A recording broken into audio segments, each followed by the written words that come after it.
me, me, me, me, me, only me, me, me, me, me, me, me, me, me, me, me, me, sexy me, me, me, me, me, me, me, me. Hi guys, greetings from Cua Lo. It is 6:10 on Wednesday evening, and I've just had my first shower since, where are we today? Wednesday, since Monday morning. So yeah, that's a really long time. It's been a really great couple of days. Last time I spoke to you, I was in Halong Bay. So I spent one more night on the boat there in Halong Bay, and then went back to the pier, and then drove back in a coach back to Hanoi, where I was staying for another 2 nights.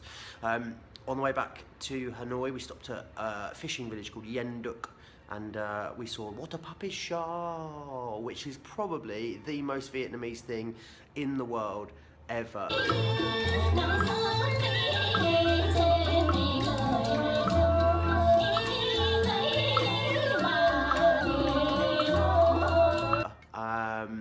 This was a sense of amusement amongst everyone I've been travelling with for the last few days, I should say.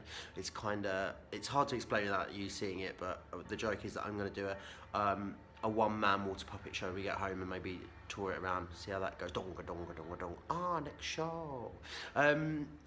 Then what happened? So yeah, got back to Hanoi, had a night out, which was fantastic. Got up the next day, had one more full day in Hanoi. Spent that, did a walking tour first thing in the morning, which was great. I had a look around, went to this lovely rooftop coffee shop and had coffee. I met a couple of really, really lovely people.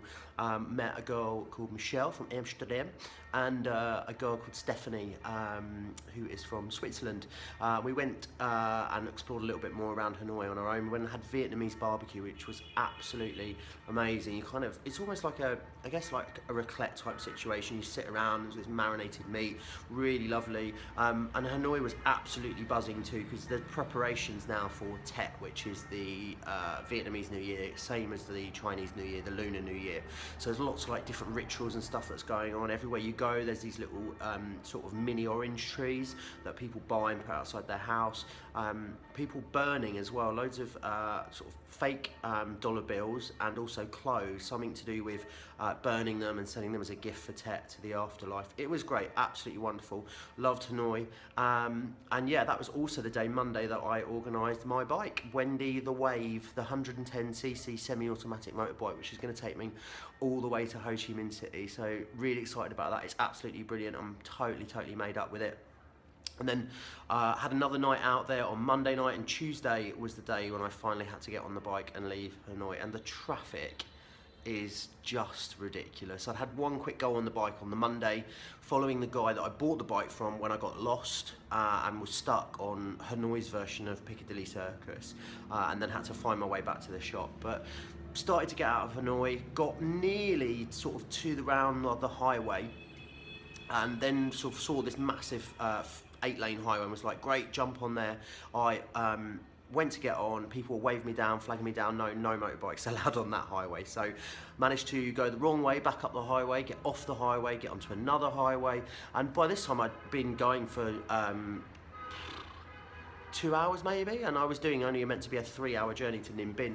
Managed to find some sort of highway, but that didn't work out. It was such a stress, so I took a detour.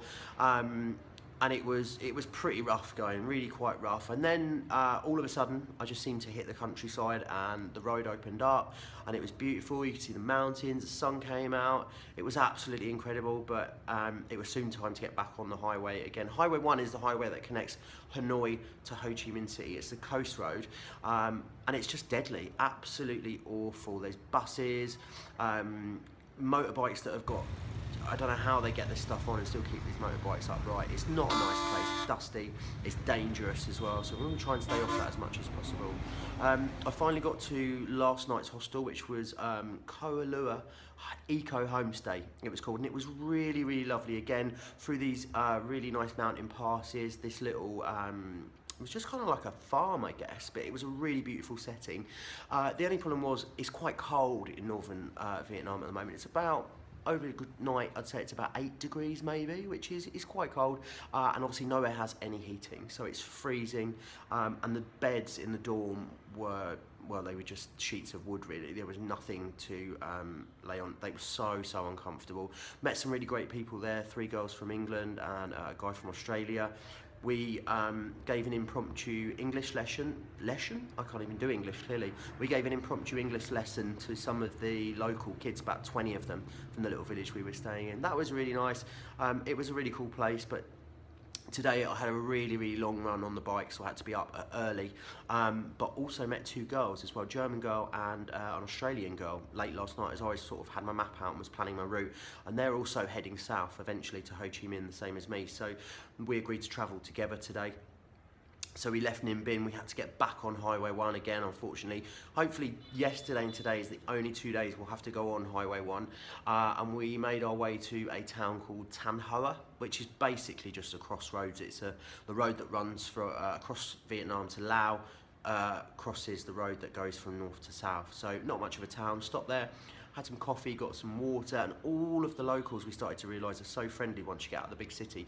Can't go past locals, especially in the villages, without everyone sort of saying hello and waving and smiling. They are absolutely incredible. I thought Thai people were hospitable and lovely, and Vietnamese people were absolutely the same, just incredible. So we got back on Highway 1 again. We were going for, we've probably done about, I'd say about 155 kilometres on the highway at this point, and it's quite exhausting. It's dusty, it's dirty.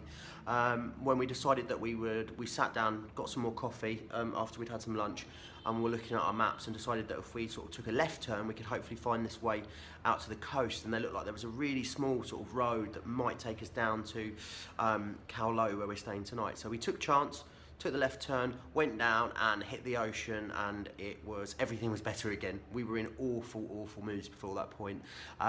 Stopped there, soaked it up, loads of little fishing boats around. There was hundreds and hundreds and hundreds of tiny seafood restaurants, and unfortunately, because it's out of season, they were all closed. But we took that road, driving along with the ocean on our left, got to the end there, and then had to kind of come inland a bit. And again, the scenery just completely changed yet again. Flat plains, rice paddies and fields on one side.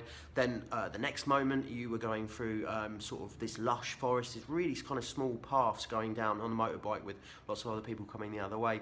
And then finally it took its way out onto like a coastal path, really bumpy, soft, muddy road. But we went round there for like, I don't know, maybe 25 minutes. Then we sort of came back inland, went through some villages. It was stunning, absolutely stunning. We finally arrived in Cua Lo, which is where we are now. We are in a hotel that time forgot, I think. It's like it's been imported straight out of the 1970s. Big dynasty staircase downstairs.